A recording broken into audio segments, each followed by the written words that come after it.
Isang magandang araw po muli mga kababayan, at sa oras na ito ay bumabati po muli ako sa mga kapatid sa ating pong mga kababayan sa Luzon, Visayas at Mindanao at sa iba't ibang panig ng mundo. Muli po ay meron po akong ipaparinig po sa inyo, at sana po ay huwag niyo pong kalimutan na mag-like at mag-subscribe dito sa ating munting programa. At ito po, pakinggan po natin mula po sa Malacanang. Pasasalamat kay Pangulong BBM ang nais iparating ng mga kababayan nating salat sa pagkain dahil nakakain na sila ng mura pero masarap na klase ng bigas. Magtuloy-tuloy raw sana ang pagbebenta nito sa kadiwa ng Pangulo para tuloy-tuloy rin ang kanilang ginhawa. Panoorin po natin ito. So yung 20 pesos na bigas po ng ating mahal na Presidente Bongbong Marcos, na kung saan po ay talagang makakatulong po ito sa taong bayan. Malaking halaga na matulong sa mga mahirap pariho namin. Naminat ako salamat kay Pangulong Marcos, ipatupad niya yung murang bigas. Itong bigas na 20 per kilo, sobra talaga yung maitulong nila sa bawat pamilya.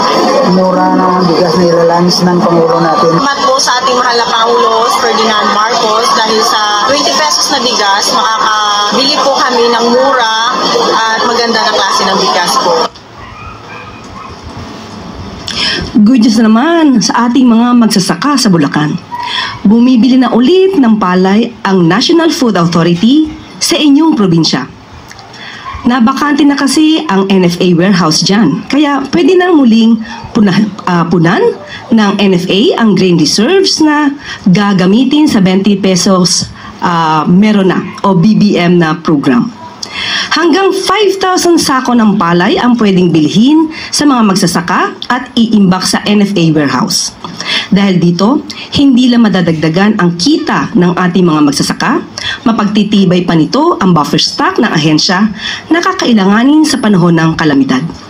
Sinabi rin ni Pangulong Marcos Jr. na dapat lang na maibalik sa dating gawi ang NFA bilang siyang bumibili ng palay sa magsasaka, nagmo-monitor ang presyo upang mas mapaganda ang pagbili nito sa mga farmers.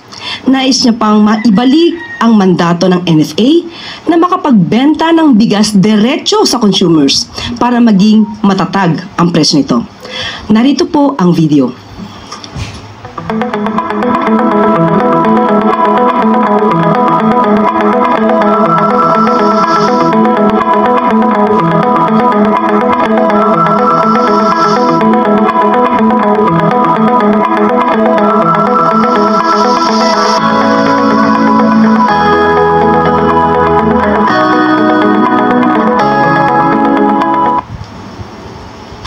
Epektibo at nararamdaman na ang epekto ng walang gutom program ng Department of Social Welfare and Development sa pagpapababa ng hunger levels sa bansa.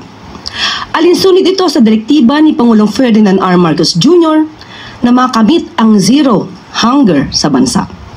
Sa resulta ng isang SWS survey, nasa 300,000 na dating food poor families ang nakakakain ng sapat at masustansyang pagkain ngayon.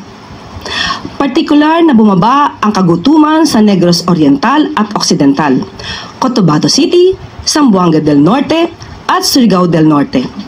Isa lamang ang walang gutom program sa mga prioridad ng Pangulong Marcos Jr. para mapabuti ang kalagayan ng ating mga kababayan. Panoorin po natin ito. Po siya na at ngayon po ang mga patakaran ay okay po sa amin. Salamat po. Salamat sa walang gutom sa DSWD. Ang salamat. Salamat sa walang gutom ng DSWD. Nagpasalamat gid ako sa programa na ini.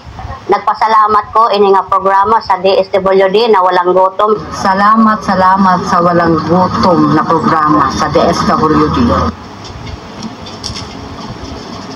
At para po bigyan tayo ng detalye sa tagumpay na ito, kasama natin ngayon si DSWD Secretary Rex Gatchalian, Jay Sandoval, Vice President ng SWS, at Yoli Crisanto, ang Chief ng Sustainability at Corporate Communications Officer ng Globe. Sec Rex, magandang umaga po. Magandang umaga. Tulad na nasabi ni Undersecretary Claire, Alinsunod sa utos ng ating Pangulo na wakasan ng kagutuman, nilunsad ng DSWD noong 2023 ang Walang Gutom Program. Ito yung tinatawag na Philippine Food Stamp Program. Ang unang 300,000 na membro nitong program na to ay nakakakain na ng maayos at unti-unti nang bumababa ang incidence ng kagutuman among the food poor. Ngayong umaga, kasama natin tulad ng sinabi ni Yusek Claire, si Yoli Crisanto, ang Globe Chief Sustainability and Corporate Communications Officer. Mari, nagtatanong kayo kung bakit nandito ang Globe? Dahil ang Globe ang nag-commission ng monitoring and tracking study. Kinuha nila ang SWS na kasama natin ngayon na kumakatawan si Jay Sandoval na SWS Vice President para ipaliwanag ang study na nangyari o ang methodology na ginamit nila. Tumuli, kami ay natutuwa sa DSWD dahil unti-unti nang bumababa ang hunger incidents at hayaan ko siguro ang Globe na magpaliwanag ng kanilang partisipasyon pati na ng SWS tungkol sa kanilang methodology. Yun. Good morning at maraming salamat po Secretary Rex and Yusek Claire. Kami po we are deeply grateful for being here and for the partnership that we have with the DSWD. Alam niyo po, this is a shared objective, no, with Globe, because I don't know if you're aware, ang Globe po way back in 2022 also launched Hapag movement, which was also a private sector led movement by Globe and its other partners in terms of addressing involuntary hunger.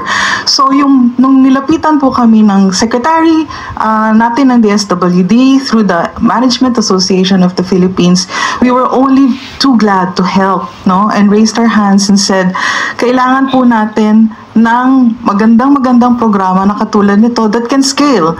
And more than that, we also need data. Kasi kailangan po natin makita kung ano po talaga ang naging impact ng naging programa natin. And here to prove that the data is sound and the intervention is correct, nandito po ang SWS para i-discuss po nila kung ano ang naging resulta ng kanilang mga pagsusuri and surveys. Jay?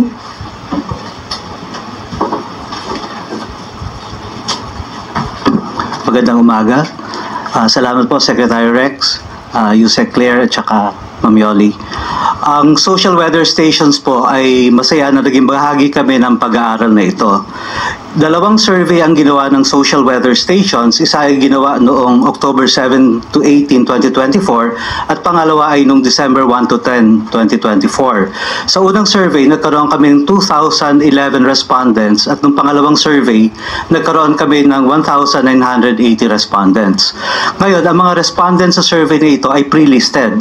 Batay ito sa pagpili sa konsultasyon at itong mga respondents na ito ay hinanap namin sa iba-ibang lugar sa Pilipinas, pinuntahan namin sila sa mga bahay nila at in-interview face-to-face. Isa sa mahalagang tanong ay tinanong namin kung sila ay nakaranas ng gutom. Ang tanong na ginagamit sa SWS tulad ng survey na ito ay isa lamang, pareho ng implementasyon. Ang tanong ay, nitong nakaraang 3 buwan, nangyari po ba kahit minsan na ang inyong pamilya ay nakaranas ng gutom at wala kayong makain? So ito yung tinatawag na involuntary hunger. Ngayon, yung mga nagsabing oo, nakaranas kami, ang follow-up question ay, nangyari po ba yan ng minsan lamang, mga ilang beses, madalas o palagi? At ito, tulad ng sinabi ko, ay batay dun sa mga ilang surveys na ng SWS, yung standard question namin. At nitong huling survey noong March of 2025, ang resulta ng national survey ng SWS sa general population households, nakakuha kami ng 27.2% na nagsasabi na sila, ang kanilang pamilya ay nakaranas ng involuntary hunger. Ngayon, dito sa resulta ng survey na ginawa para sa DSWD na sinuportahan ng Globe, nakita namin ang resulta ay about 50%. 47% siya overall nung wave 1 at 46.4 siya nung wave 2. So, kung ikukumpara natin, yung national mas mababa kumpara dito sa targeted areas kung saan kami nag-interview para sa DSWD, na nagpapatunay na yung mga respondents dito sa survey na ito ay talagang yung mga food poor, yung may hirap at nakakaranas ng gutom dahil nga mataas yung porsyento. Ilamang po, magandang umaga. Thank you very much, sir. We now open the floor to questions for Secretary Gatchalian, Mr. Sandoval, or Ms. Crisanto. Good morning, Secretary. Doon po sa survey na lumabas, yung mga kinategorize nila yung mga sarili nila as food poor. Ano po ba yung nabanggit nila mga dahilan kung bakit hindi sila nakaka-experience ng pagkain in a day? Siguro let SWS answer that kasi bahagi yan ng questionnaire nila. Yung una, yung hunger, tinanong namin kung nakaranas sila ng pagkagutom, ano? Yung food poor naman, may mga tanong din kami na nagsasabi kung sila ay food poor, pati yung food insecurity. May mga indicators kami na ang tanong nangyari ba na ang inyong pamilya ay walang pagkain? Ilang beses, gaano kadalas nangyari na ang inyong pamilya ay natutulog ng gutom at hindi kayo nakakain? So may mga indicators na nagpapatunay o nasusukat kung sila ba ay food insecure, among other items.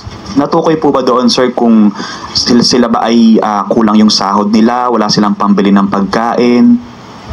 Alam niyo, may mga indikasyon din doon sa survey na tinatanong gaano yung inyong income, gaano ang inyong mga gastusin para sa iba't ibang mga bagay, at nako-compute din naman. Ivan Mayrina, GMA News. Okay, Secretary Gatchalian, sir. Nakita ko isa sa mga key components ng programa ay yung employment promotion. Ito ho mga naiangat natin mula sa gutom, 300,000 of them.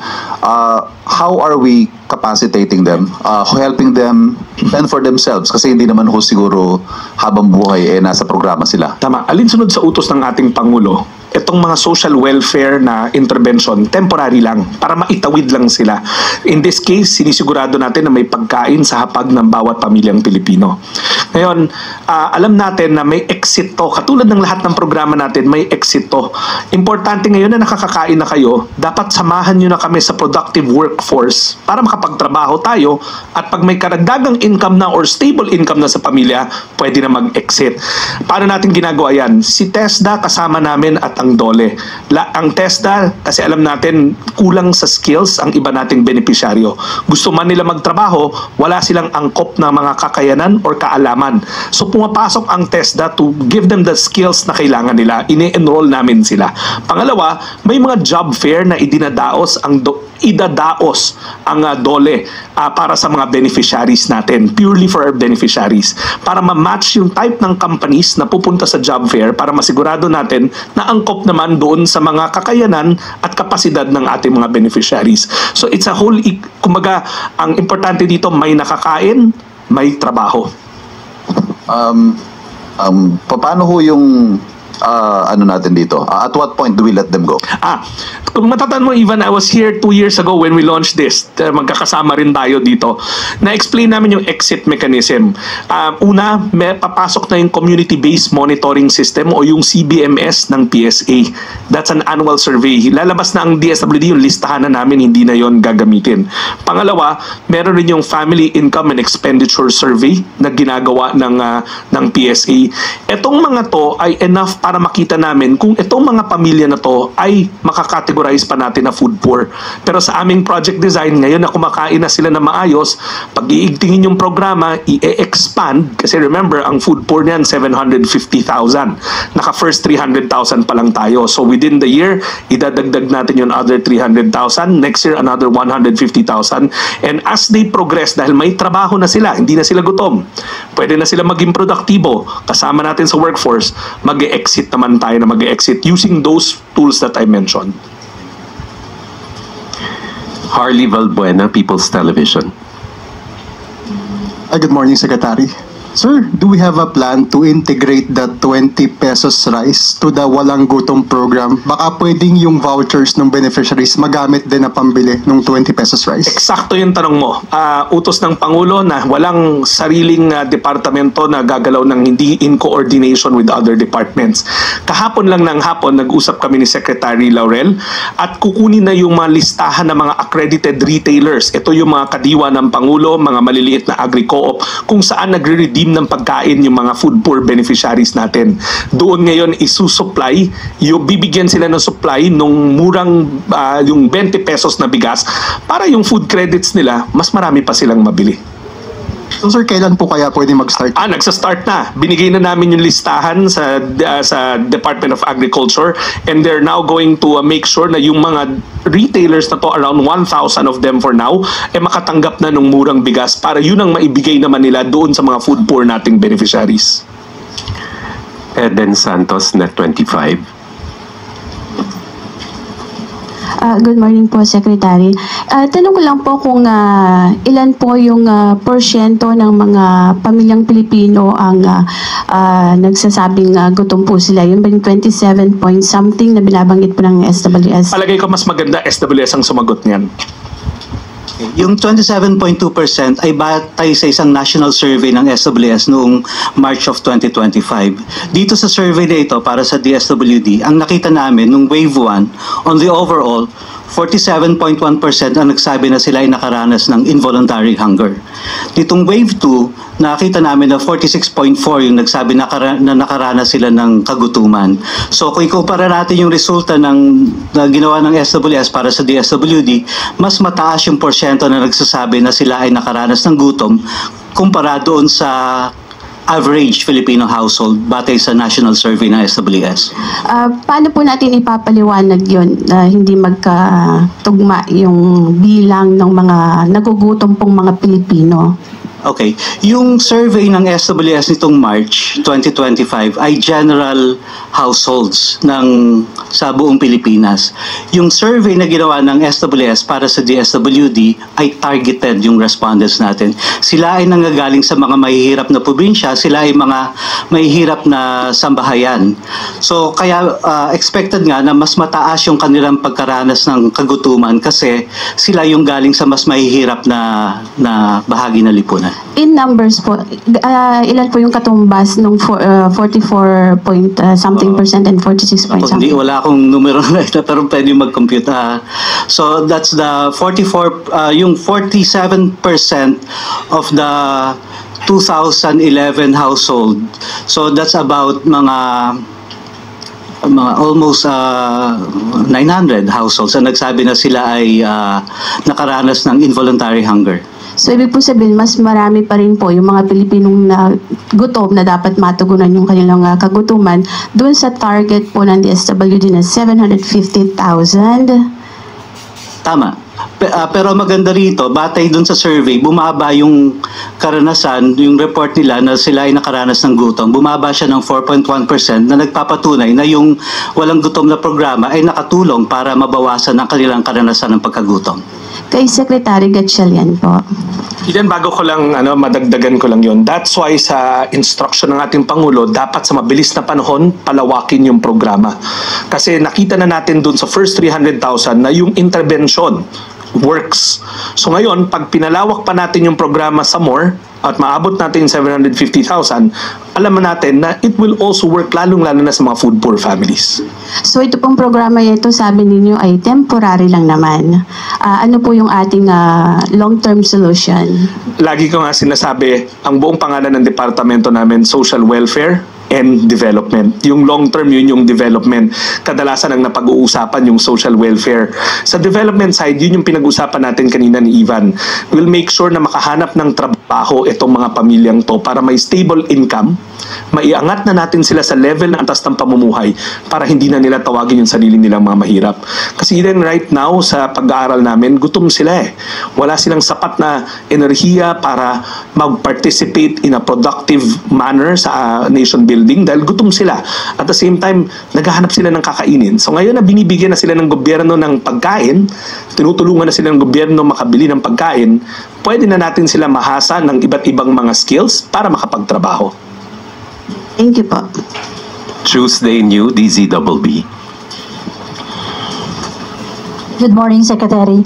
Sir, in 3 years' time, ano ang projection or nakikita nyo pagkatapos nitong programa na ito na walang gutom? Well, para sa Food for Families, ang goal natin, wala nang gutom. Yun ang vision ng ating Pangulo, yun ang instruction ng ating Pangulo, at sisikapin ng DSWD na gawin yon araw-araw. And yung budget, sir, for the program is sustainable naman? Yes, sa katunayan, bago nag-Holy Week, nag-post kami na naaprubahan ng NEDA itong programa na to.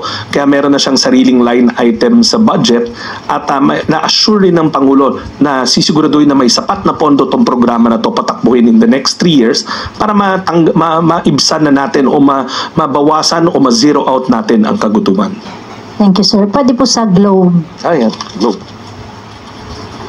Good morning, ma'am. Ma'am, ano ang nagtulak sa inyo para i-pursue yung ganitong klase ng project ng gobyerno? Mayroon namang ibang mga other projects. Bakit po ito? So, tulad nung nasabi ko kanina, it is about shared objectives, no? Like I mentioned earlier, 3 years ago, specifically immediately after the pandemic, nag-launch kami nung Hapag movement, which is about hunger alleviation, involuntary hunger alleviation. So in the whole of the private sector, marami tayong naging tulong-tulong in terms of community pantries. Natatandaan niyo po ba yon? Nung panahon ng pandemya, nagtulong-tulong tayo dyan.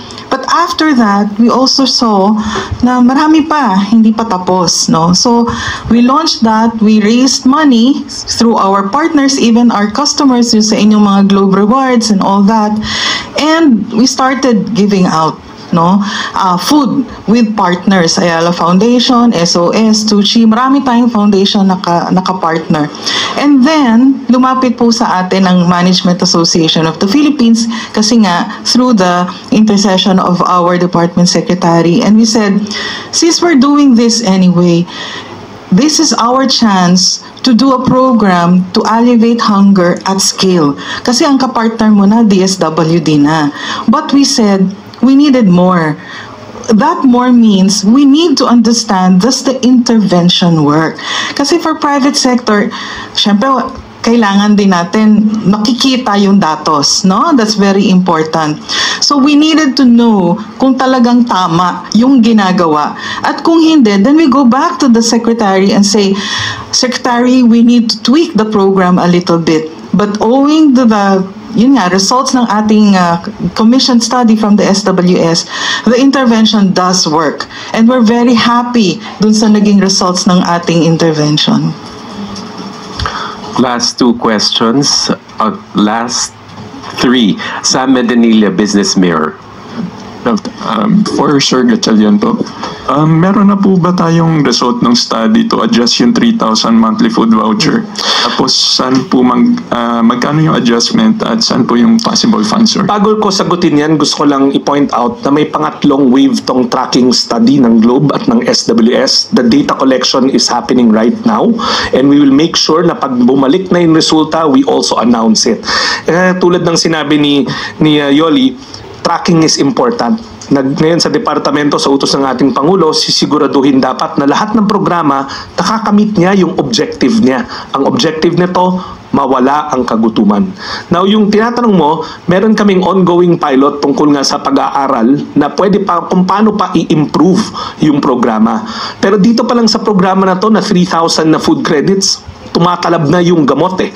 So, yun, we're looking for enhancements. Wala pa yung resulta and we will also make sure na pag natapos yung pilot na yun sa madaling panahon, ilalathala rin namin yun na pagkaalaman pa namin kung paano mapaganda yung programa. Last na lang for my part, sir. Na-mention po nila na parang plano na eventually mag-graduate yung mga beneficiaries nito. Doon sa 300,000 po na beneficiaries ngayon, ilan po doon yung parang na ongoing na yung para gumraduate sila? Masyado maaga pa sabihin yan.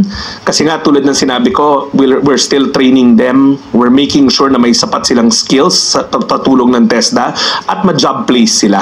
Very new pa tong programa, pero ang assurance namin sa inyo, nakatutok rin kami dun sa exit mechanism. Kasi panandali ang pangtawid lamang itong programa na to.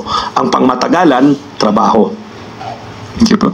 Jean Mangaluz, philstar.com. Good morning. Sa SWS survey, it says that there's still a high prevalence of severe hunger. Do we have the percentage on this? And later to Sec, can we ask what are the interventions for severe hunger? Sila ng severe hunger ay 15.6% nung wave 1 at 12.1% nung wave 2. So bumaba. Pag kinumpara natin yung beneficiary households at saka non-beneficiary households, makikita natin na mas bumaba yung karanasan ng severe hunger among beneficiary households. So nagpapatunay din ito na yung walang gutom na program na-address niya yung severe hunger nung beneficiary households. We can accommodate more. Vance Fernandez. Yun yung second question. Okay. So the solution, kung mahiram ko yung words ng ating kaibigan sa Globe ni Yoli, the intervention is working. So kailangan ipagpatuloy, palawakin, at tatagan. Kaya yung tatagan, yun nga yung tinatanong. Meron kaming ongoing na study kung paano pa namin ma-i-improve. Bahagi nun yung nutrition development sessions. Turuan natin ang ating mga kababayan na ano bang ibig sabihin ng mga iba't ibang klaseng food groups. Kasi alam natin tayo mga Pinoy, doon tayo sa matamis at maalat all the time. Pero tinuturuan natin sila ano ang healthy eating. Yung mga bahagi na yan, ano yan culture up change yan, behavioral change. So yan, nag-i-invest tayo dyan. Bukod dun sa trabaho at skills, part ng kondisyon nitong programa na to ay umattend sila ng nutrition development sessions para maturuan sila kumain ng tama, maghanda ng tamang pagkain. Thank you, Secrex. Vance Fernandez, Police Files Tonight. Yes, good morning, sir. Sabi niyo walang gutom. Now, who are qualified with the 2025 Social Amelioration Program? Because sinasabi natin na may mga membership, they would like to social amelioration program, sir. Ma'am, wala na tayong, all of these are social amelioration programs. Yes. Which one in particular po? The one who are going to reapply, do they need to reapply again? Ma'am, wala na ho tayong tumatakbo na. Yan, social amelioration, yan yung SAP nung COVID. Yes. Wala na ho yan, matagal na pong wala. Anong mga sakop nito, sir? Ma'am, wala na po yung social amelioration. Nang tumigil ho yan during COVID. That was the intervention of the department during COVID. But if you want to categorize all our programs as social amelioration, iba-iba po yan. May 4Ps, meron tayong AICS, meron tayong AKAP, but yung SAP program itself, tumigil ho yan nung COVID. Last na po yun nung COVID. So, walang gutom, sir? Ma'am, magkaiba ho yung walang gutom sa SAP. Yes. Yung SAP, matagal na ho tumigil yon. Ang tinutukoy niyo po ba ay yung walang gutom? Yes, sir.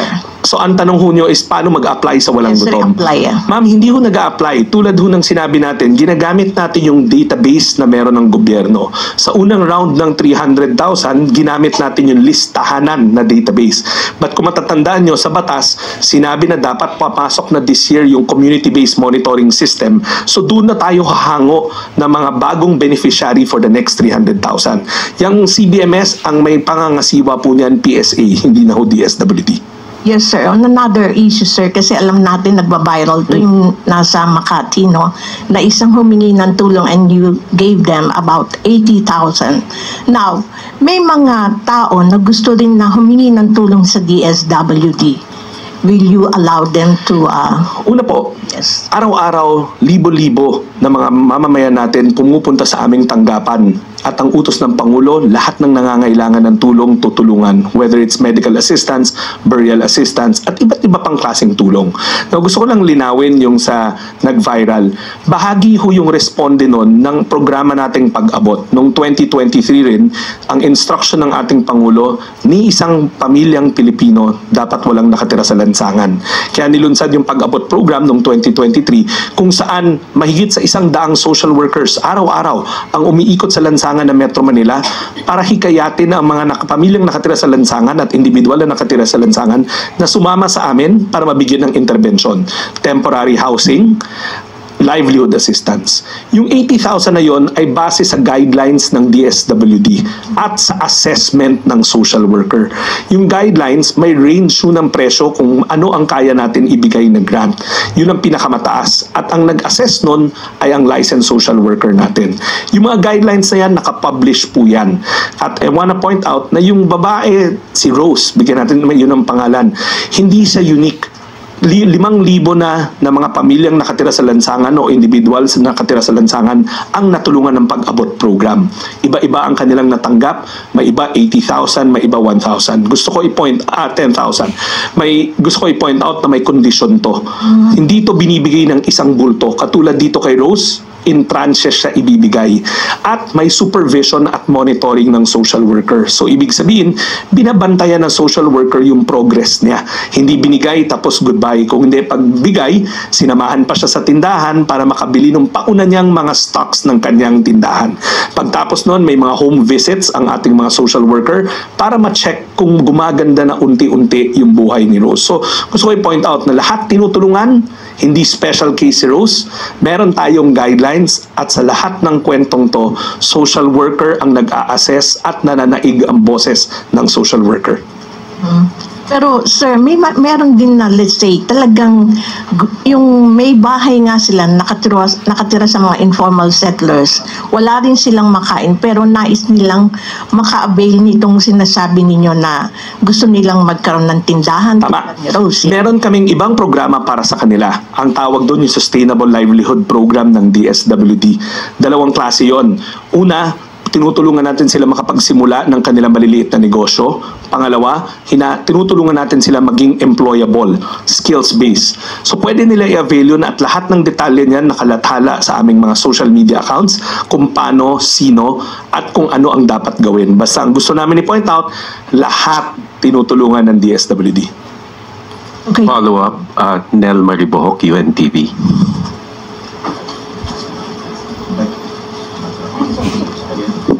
Sir, quick follow-up kay Rose. May nagsasabi na unnecessary and parang unjustified yung paggagawad daw po ninyo bilang honorary social worker. Una sa lahat, hindi ho ako ang naggawad doon. Hindi ako ang nagbigay ng term na yon.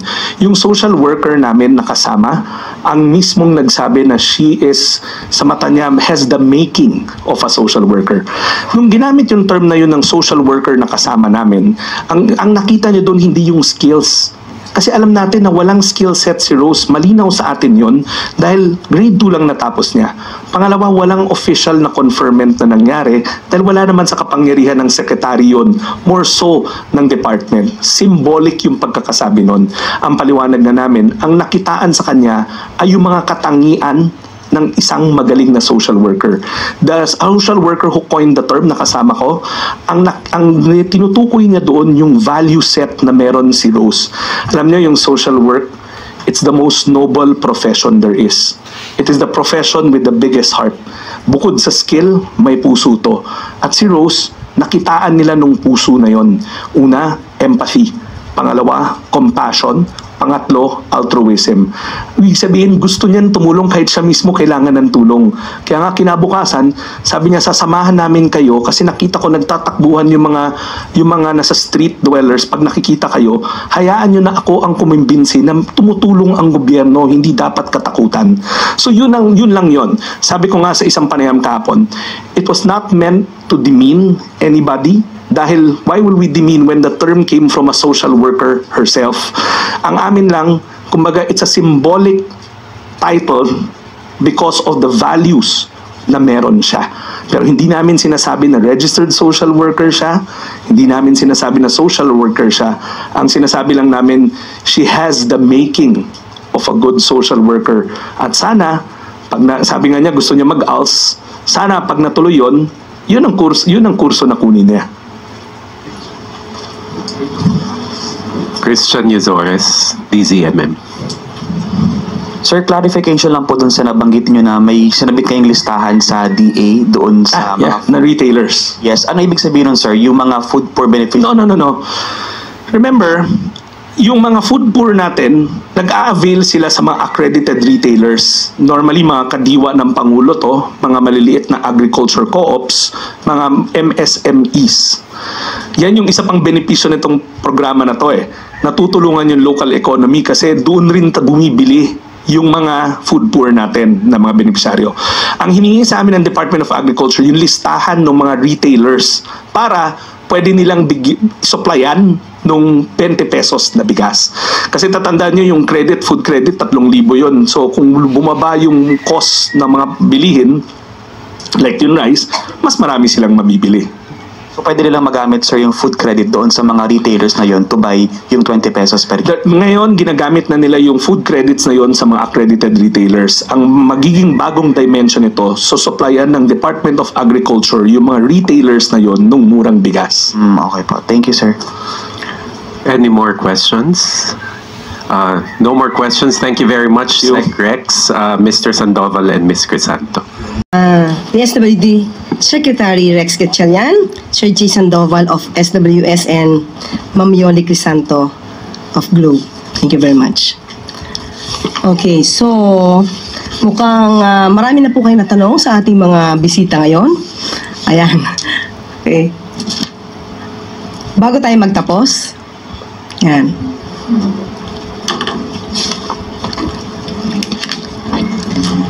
Paalala lang po na bukas na ang 51 bukas o bagong urgent care and ambulatory services centers.